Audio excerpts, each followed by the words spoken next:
Hi everyone. So we are starting with a new module which is geometry, and in this the first part that we are learning is lines, angles and triangles.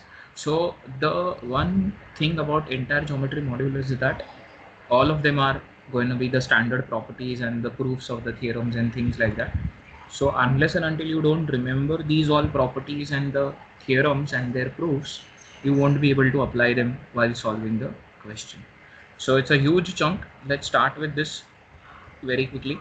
The first part, obviously, introduction to lines and then angles, then comes the major part, the third part, which is triangles and things associated with triangles. And then there are a lot of things which are supposed to be done as far as the triangles are concerned, as you all can see also in front of the screen. So let's first start with this simple definition. The first one, what is line? So line obviously is the one which extends infinitely on both the sides. Then the second one, what is ray? Ray is something which is fixed at one end but extends infinitely on the other end. Third one, what is segment? Segment is obviously fixed at both the ends. That is called as segment. You can measure basically. Then the next part, collinear points, as the definition suggests, they should be in one single line. Collinear, that's the meaning of the word. So three or more points lying on the same line are called as collinear points, something like that. Then there is something called as concurrent lines. Concurrent lines, three or more lines passing through the same point, they are called as concurrent lines. The next definitions is perpendicular lines. Obviously, they are the ones which intersect at 90 degree, and parallel lines, they are the ones that never intersect. But one good thing about parallel lines is that the distance between the two parallel lines is always going to be same. The next part is few notes which are again obviously more logical than some properties, like the first one, number of lines passing through a given point. So if you think like that from one point how many lines you can pass through, obviously the answer has to be infinite lines can pass through. The second one, number of lines passing through two distinct points. Obviously just one line passing through two different points, and you can try to make that possible, and you'll realize just one line can pass through. Then if two lines are perpendicular to the same line, obviously they are parallel to each other. Only then they can be perpendicular to the third random line. Next one, transversals. So and parallel lines, the relation between that. So suppose L and M, these are the two transversals, and A is parallel to B is parallel to C, and the property which is associated with that is the ratio of the intercepts made by the lines are equal. So what are the intercepts that we are talking? So AB upon BC is equal to XY upon YZ. That is a relation you are going to remember as far as parallel lines and transversals are concerned. The next one, the definitions of the angles: acute angle less than 90 degree, right angle equal to 90 degree, obtuse angle greater than 90 but less than 180, straight angle is equal to 180, reflex angle less than 360 more than 180, and lastly complete angle is equal to 360 degree. These are the measurements of the different types of angles. The next one, supplementary angles. Simple definition, the sum of the two angles is 180, then they are called as supplementary. Angles which add up to 180 are called as supplementary. Then there is complementary. Sum has to be 90 degree. Two angles which add up to 90 degree, they are called as complementary angles. Then the next part is adjacent angles. So adjacent angles, basically for adjacent angles there has to be three criteria that has to be fulfilled. The first criteria, they should have a common ray. The second criteria, they should have a common vertex. And the third and the last criteria, which is even more important, that the interiors are to be separated. That means they should have disjoint interiors. So the any angle which satisfies these criterias, they will be called as adjacent angles. And this is what the diagram looks like. As you can clearly see, they have a common ray which is BD, they have a common vertex which is D, and they have disjoint interiors. As you all can see with the shaded region, that the interiors are separated. That is what is meant by disjoint interiors. Any two angles which satisfy this, will be called as adjacent angles. Remember this very efficiently. The next one, angles in a linear pair. So obviously two angles that are adjacent as well as supplementary. So just now we had seen adjacent, and before that we had seen supplementary. So whoever satisfies both, they will be called as angles in a linear pair. And the next one, which is advancement of this, angles in a straight line. Not just one pair of adjacent and supplementary angles, but more than one pair of adjacent angles that are supplementary, that are called as angles in a straight line. So successive pairs of adjacent angles that add up to 180 degree will be called as angles in a straight line. Now, next part, parallel lines and transversals. Again, we have to now see this from the perspective of the angles. Earlier we saw that from the perspective of the lines, now from the perspective of angles. So different types of angles.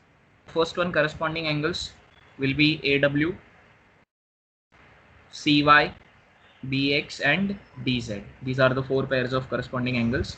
Then there is alternate angles, obviously the ones that form the Z. This is the basic identification from the school days that you would know, which are CNX and DNW. Then the next one is interior angles. As the name suggests, they should be on the interior side of the diagram, and they should not be exposed, which is basically C and W, and D and X, they are not exposed. The next one, vertically opposite angles, they are the most easy, obviously, AD, BC, WZ, XY. So these are the different types of angles that we should be aware of. It's a quick recap of the same school days part. Now the properties which are associated with them is corresponding angles are equal, alternate angles are also equal. Interior angles, they are supplementary, that means they add up to 180 degree. Vertically opposite angles, they are also equal. Now again, all these properties will be using to solve and simplify the question in terms of replacement if required anywhere. So hence all these scenarios are important. Next one, bisector of an angle. So obviously bisector of an angle, a line which divides the angle into two equal parts, something like this. So BC is an angle bisector of angle ACD. Now the property which is associated with the angle bisector is that if we take any point on this angle bisector, and when we draw the perpendicular from that point on both the arms, it turns out that the distance is the same. So what the note is, any point on the angle bisector is equidistant, very important, equidistant from both the arms of the angle. So any point on BC is at the same distance from both the arms, that is AC and CD. Next one, so we are done with lines and angles. We are starting with the triangles, which is the most important as well as the big part, chunk of this entire topic. So first, obviously, what triangle is? It's a three-sided closed figure, three-sided closed polygon, also you can call it. And now, based on the different perspectives, we can classify triangles in two ways: one based on angles, one based on sides.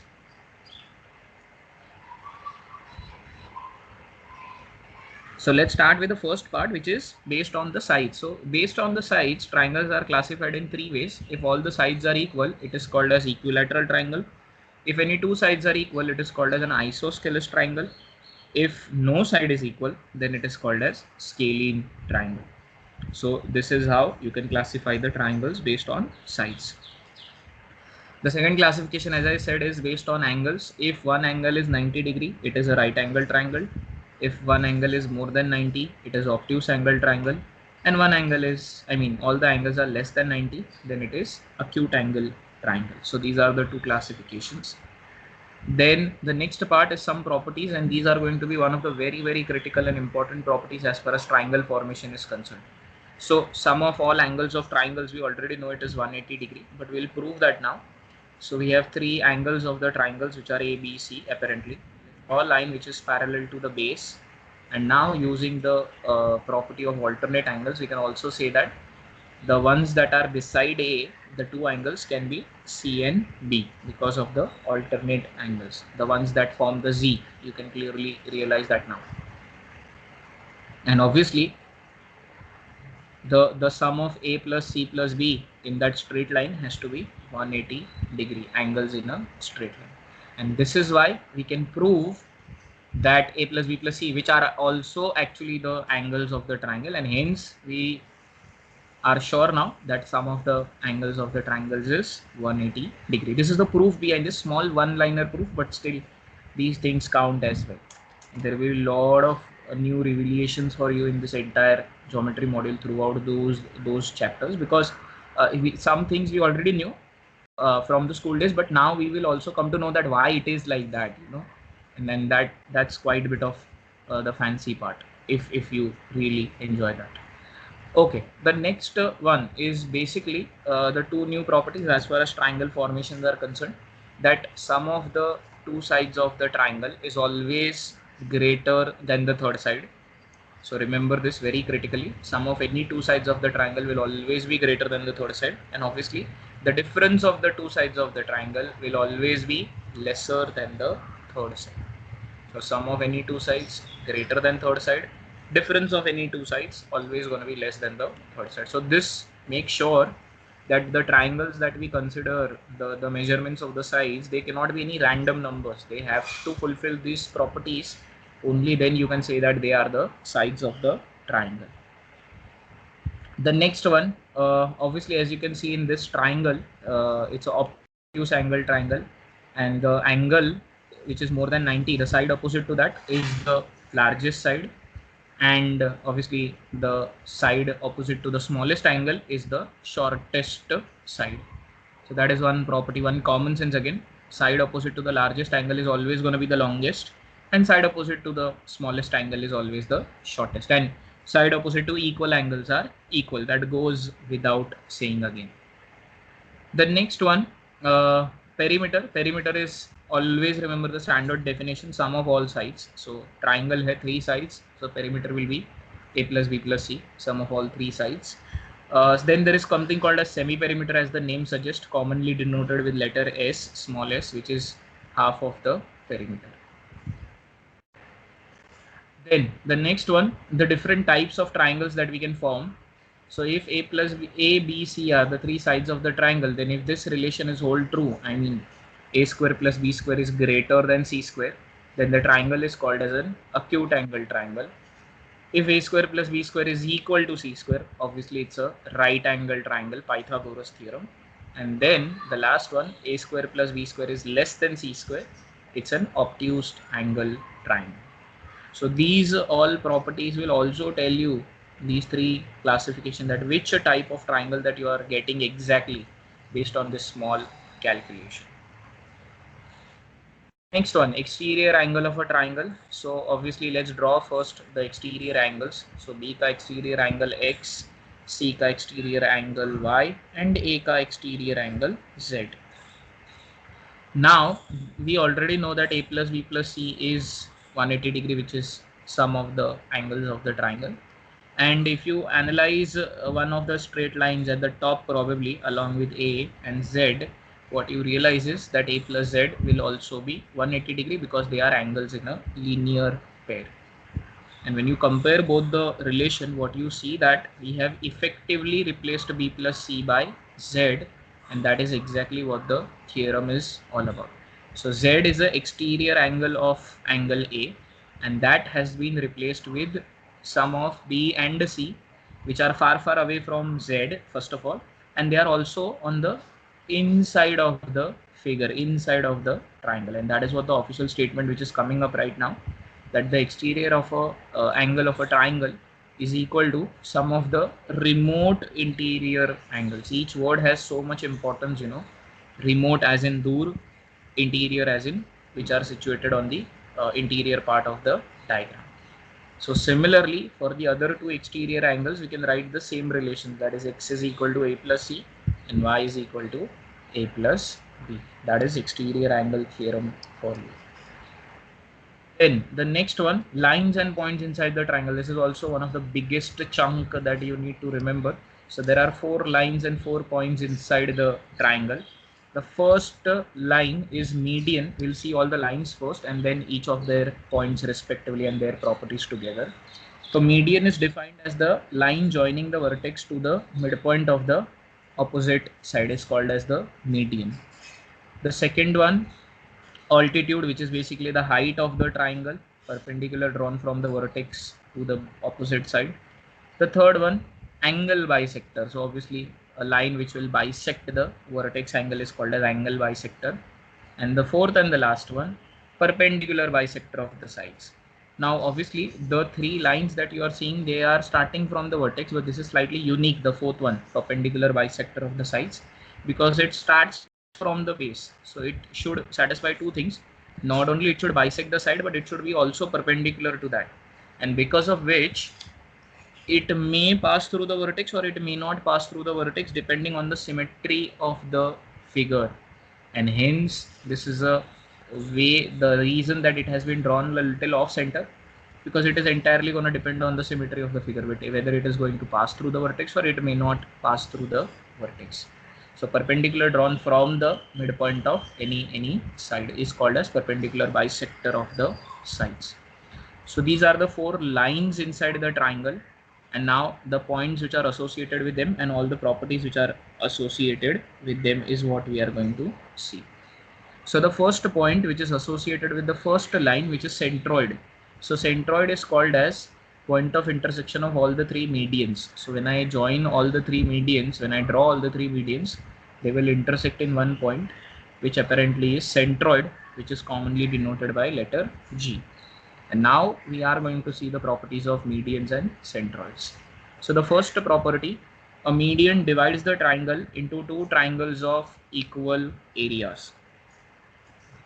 The second property, a centroid divides the triangle into three triangles of equal areas. The third property, a centroid divides the median in the ratio 2:1, where two sides is towards the vertex part and one part is towards the base side. So centroid divides the median in the ratio 2:1, two parts towards the vertex, one part towards the base. The fourth one is a relation that you should remember directly, and the official statement is coming up right now. So the relation is 3 into s1 square plus s2 square plus s3 square is equal to 4 times m1 square plus m2 square plus m3 square, where s1, s2, s3 are the sides of the triangle and m1, m2, m3 are the medians of the triangle.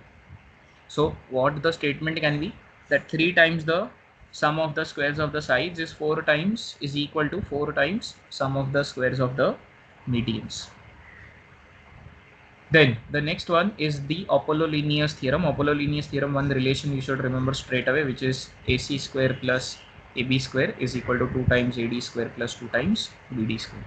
So all these are the properties which are associated with the centroid and the median. Again, unless you don't know them, you will struggle as far as the question solving is concerned.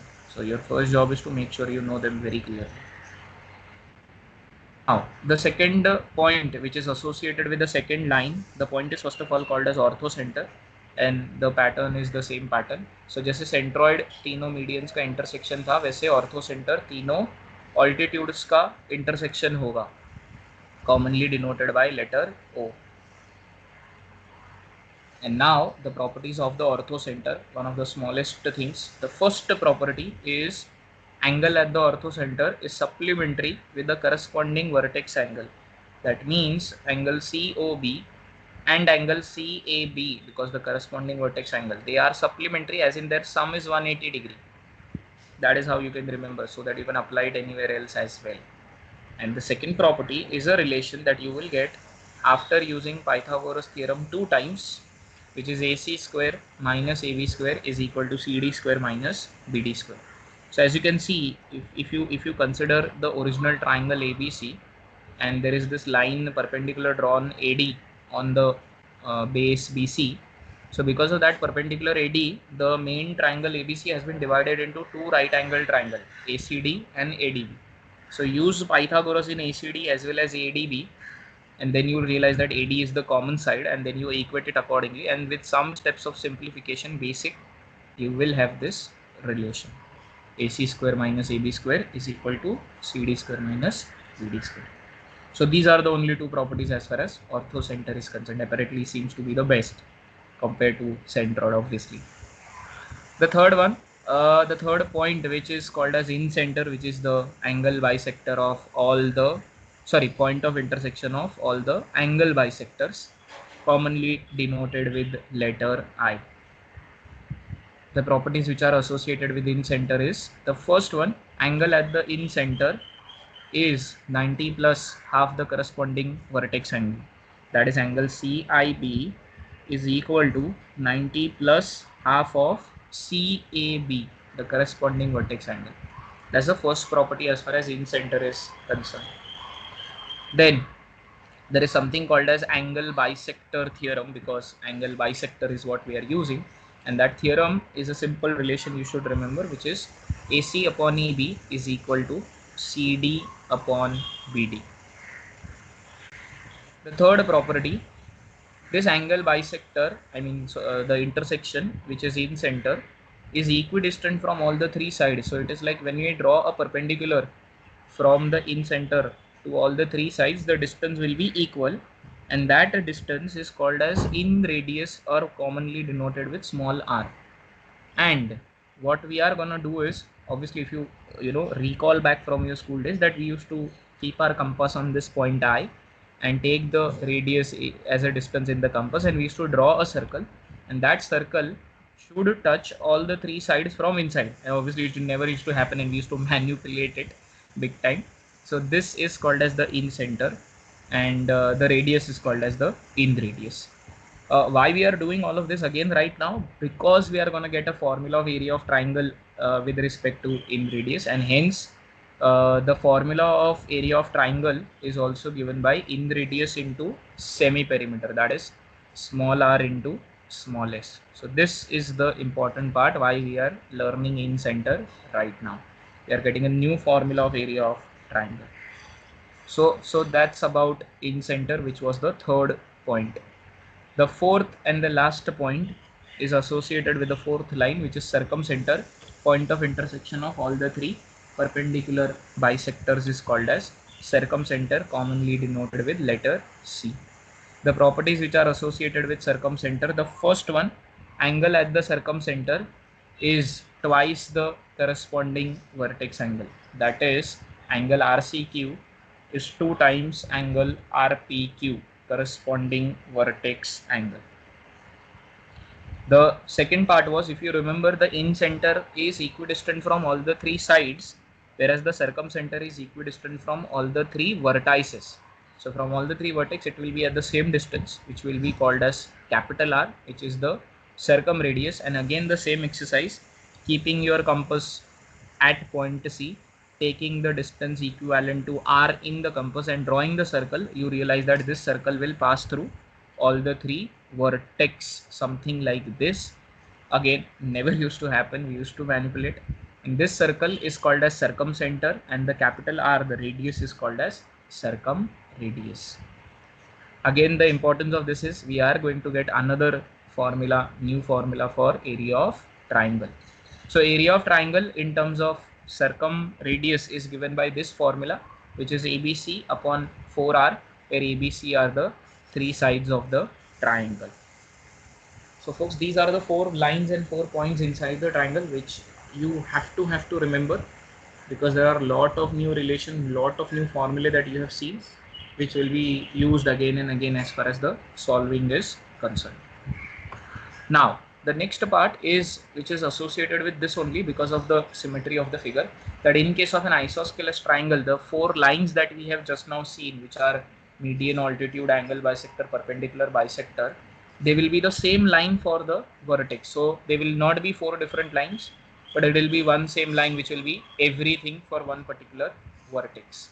And when that happens, obviously the 4 points which are associated with these 4 lines, you clearly understand that they will be collinear point. They will be lying on the same line. So the 4 points, centroid, orthocenter, incenter, circumcenter, they will be collinear. And this is all for isosceles triangle, which is some bit of a symmetric figure.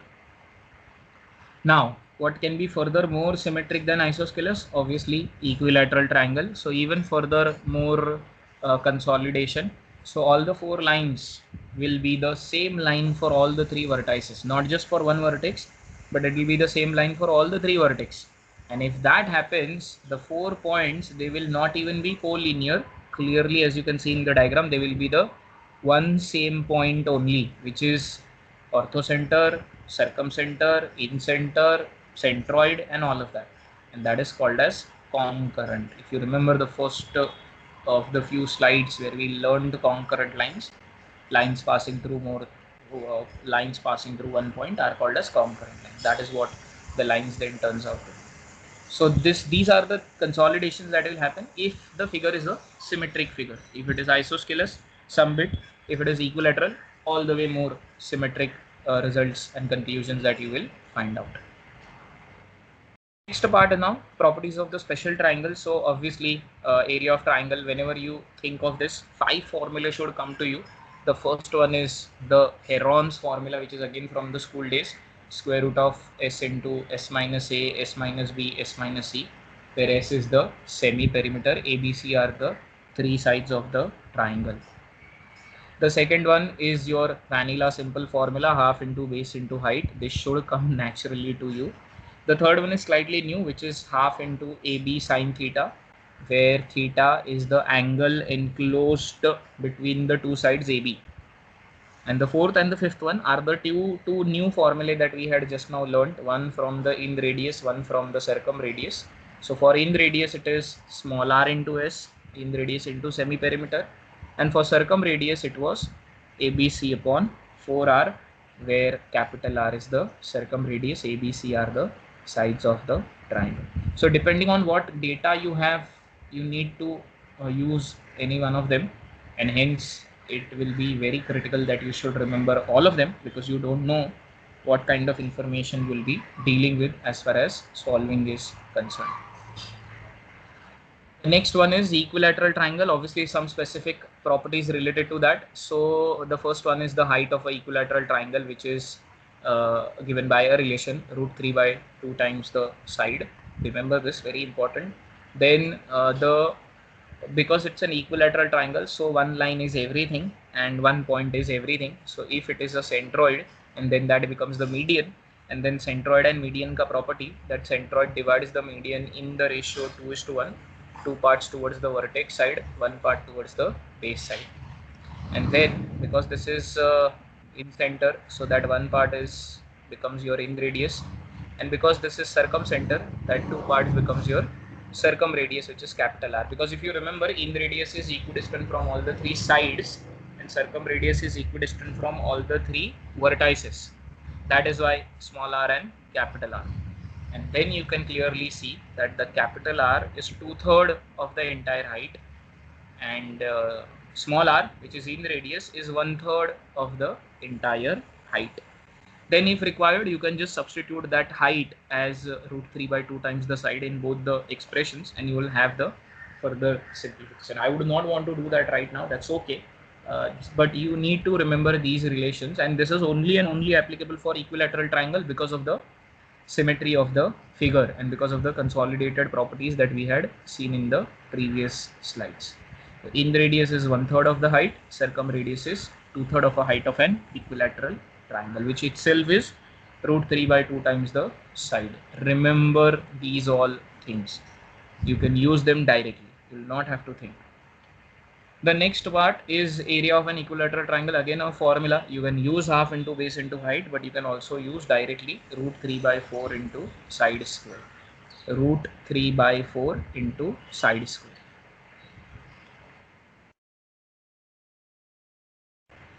Obviously, because the symmetry of the nature, the reduction in the area will be very, very less. So of all the triangles which will have the same perimeter, equilateral angle will enclose the largest area because of the symmetry. So there are no losses practically, and the figure tries to convert or tries to hold as much as area as possible compared to a random shape figure.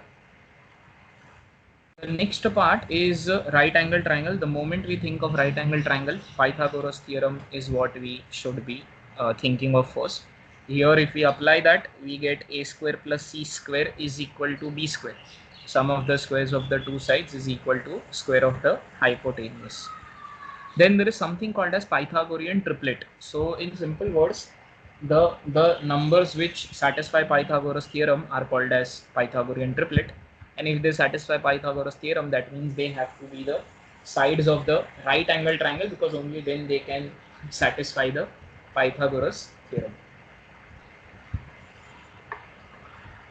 Now the beauty of this is we can form these all triplets, and that is exactly what we are looking at. So two cases can be there. One is odd numbers. So the first step, square the smallest. Second step, split the square into two consecutive numbers. So suppose the number is 3, odd number, we'll do square of 3, which is 9, and whatever is that 9 in the square, we need to split that into two consecutive parts. So 9 when split into two consecutive parts gives you 4, 5, and you have a triplet ready with you, which is 3, 4. 4, 5 is one of the triplets. Let's consider one more example. Suppose the number is 5. So 5 square, which is 12, and 12 can be, sorry, my bad, 5 square is 25. 25 can be further split into two parts, which are going to be 12 and 13. So the point is 5, 12 and 13 will be a Pythagoras triplet. This is with the odd numbers. Same is the case in a way for the even numbers. Slight bit of changes in the step. First step remains the same, square the smallest. Second step is new, divide by 4. Third step, after dividing by 4, whatever answer you get, skip that and take the previous and the next integer. Obviously when we do the example you will understand more. Suppose the number is 6, so you are gonna 6 ka square, you are gonna do 6 ka square, which is 36. Then that 36 divided by 4, we get 9, and then forget 9, we have to take one before 9 and one after 9, that will be 8 and 10, and that means 6, 8 and 10 is a Pythagorean triplet. One more probably, suppose it is 8, 8 ka square 64, divided by 4, you get 16. So skip 16, one before that, one after that, that is 15 and 17. So 8, 15, 17 becomes your Pythagorean triplet. This is how you can form the triplets. The most important property of Pythagorean triplet is this, which is the common multiple of the triplet, which is any basic triplet, you multiply that with a common multiple and you get 3 new numbers, and those 3 new numbers will also be another triplet. For example, 3, 4, 5 is the basic triplet. If you multiply by 2, you get 3 new numbers, 6, 8, 10, and apparently 6, 8, 10 is also a Pythagorean triplet. And this is such an important property of Pythagorean triplets, because you remember that in the bigger numbers we won't be using Pythagoras theorem to simplify and take the square and then square root and all of that. We will be focusing more on Pythagorean triplet, specifically this particular property. Now, two more properties of right angle triangle, which are like again one of its type. The first one, median to the hypotenuse. So median was line drawn from the vertex to the opposite side, which will divide the opposite side into two equal part. So we are drawing that on hypotenuse. So there is a line which is dividing the hypotenuse in two equal parts, and the property is that whatever is the length of those each of the half parts of the hypotenuse is going to be the length of the median. So we can say that median to hypotenuse is equal to half of the hypotenuse. And now obviously because of this, the midpoint of the hypotenuse becomes the circumcenter of the right angle triangle. Why circumcenter? Because if you remember, circumcenter is equidistant from all the three vertices, and clearly you see that this point is equidistant from all the three vertices. So again we can keep our compass ka point on C and take R as the distance in the compass and draw the circle, should pass through all the three vertices, circumcenter and circumcircle. The next property, altitude to hypotenuse. Basically it's a perpendicular drawn to the hypotenuse. The first property is one relation you are going to remember, which is A into B is equal to H into C. A into B is equal to H into C, altitude to hypotenuse. The second relation, which is an additional part to this itself, that obviously when we draw the perpendicular to the hypotenuse, it doesn't really break the hypotenuse into two equal parts, but in the unequal parts, and suppose that those unequal parts are x and y, and that comes, or that gives us the second relation as far as this one is concerned, which is x into y is equal to h square. X into y is equal to h square, where x and y are the two uneven parts of the hypotenuse because of the altitude, and h is the length of the altitude or the height of the hypotenuse. So these are the two additional relations that you should be remembering as far as altitude to hypotenuse is concerned. And obviously, the vertex which has the right angle, which is basically one at the base here somewhere, that becomes the orthocenter of the right angle triangle. Why orthocenter? Because the definition of orthocenter was it is the point of the intersection of all the three altitudes, and you clearly realize all the three perpendiculars are meeting at that base point on the extreme left side, and hence that point becomes the orthocenter of the right angle triangle. So folks, these are all the properties as far as lines, angles, triangles are concerned. Again, you would have realized there's nothing much as supposed to be explained or anything. They are more or less the fundamental properties and the attributes, and obviously we will continue some bit of more as far as triangles is concerned in G2 as well. So thank you so much.